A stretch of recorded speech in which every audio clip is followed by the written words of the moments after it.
ఈ సినిమాలో ఒక డైలాగ్ ఉంటుంది మామ, ఈ ట్రైనింగ్ లోకి ఎందుకు వచ్చారు అని వాళ్ళ చీఫ్ అడిగినప్పుడు ఒకడు దేశం కోసం, ఇంకోడు దానికోసం దీనికోసం అని చెప్తుంటే మన హీరో మాత్రం ఫినిష్ లైన్ దాటడం కోసం అన్నప్పుడు నాకు అర్థం కాలేదు సార్ మామ. మనకి పోస్టర్ చూడంగానే సినిమా గెస్ చేసుడు అలవాటు.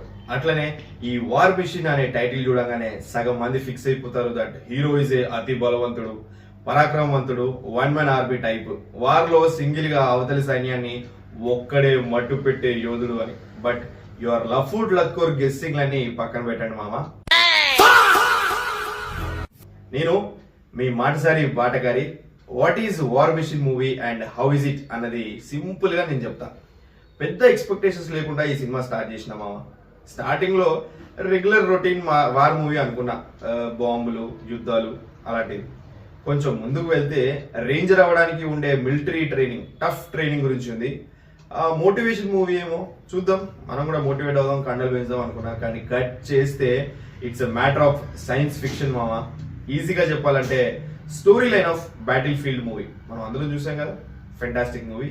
అండ్ ఈ సినిమా alien robot single powerful mission గా హ్యూమన్స్ తో పిచ్చి పిచ్చిగా ఆడుకునే ఆటే వార్ మిషన్ మూవీ.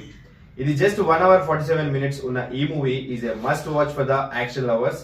అండ్ ఈ సినిమాలో ఒక డైలాగ్ ఉంటుంది మామ, ఈ ట్రైనింగ్ లోకి ఎందుకు వచ్చారు అని వాళ్ళ చీఫ్ అడిగినప్పుడు ఒకడు దేశం కోసం, ఇంకోడు దానికోసం దీనికోసం అని చెప్తుంటే మన హీరో మాత్రం ఫినిష్ లైన్ దాటడం కోసం అన్నప్పుడు నాకు అర్థం కాలేదు సార్, దాని మీనింగ్ ఏంటి అని ఆలోచిస్తూ ఉండే. కానీ అది మెల్లిమెల్లిగా డైరెక్టర్ రివీల్ చేసే పద్ధతి ఈజ్ ఎ బిట్ ఇంప్రెసివ్.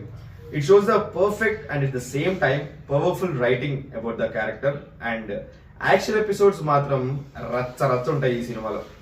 ఈ సినిమా డ్యూరేషన్ తక్కువ కాబట్టి అది మనకి అడ్వాంటేజ్. అట్లా మీరు బిర్యానీ ఆర్డర్ చేసుకొని తినే లోపు ఖతం సినిమా అయిపోతుంది. బేసిక్ గా ఇదే మూవీని సిరీస్ లాగా కూడా తీయొచ్చు, ఇంకా మస్తు ఉండేది. బట్ ఏమో వాళ్ళ ఐడియాస్ ఏమున్నాయో. నెక్స్ట్ అయితే సీక్వెల్ వస్తుంది అని చెప్పి అనౌన్స్ చేశారు. అది ఎలా ఉంటుందో చూద్దాం. ఫైనల్ గా ఈ సినిమా నెట్ఫ్లిక్స్ లో ఉంది, అది టాప్ ర్యాంకింగ్ లో ఉంది. హై ఎక్స్పెక్టేషన్స్ తో చూస్తే నార్మల్ గా ఉంటుంది, నార్మల్ గా చూస్తే చాలా బాగుంటుంది. నా రివ్యూ నచ్చితే మీరు సబ్స్క్రైబ్ చేస్తే ఇంకా బాగుంటుంది. సినిమా అంటే మాకు ప్రాణం, దాంట్లోనే ఉంది బోల్డ్ అంత జ్ఞానం. నేను మీ బాటసారి మాటగారి, సబ్స్క్రైబ్ చేసుకోండి.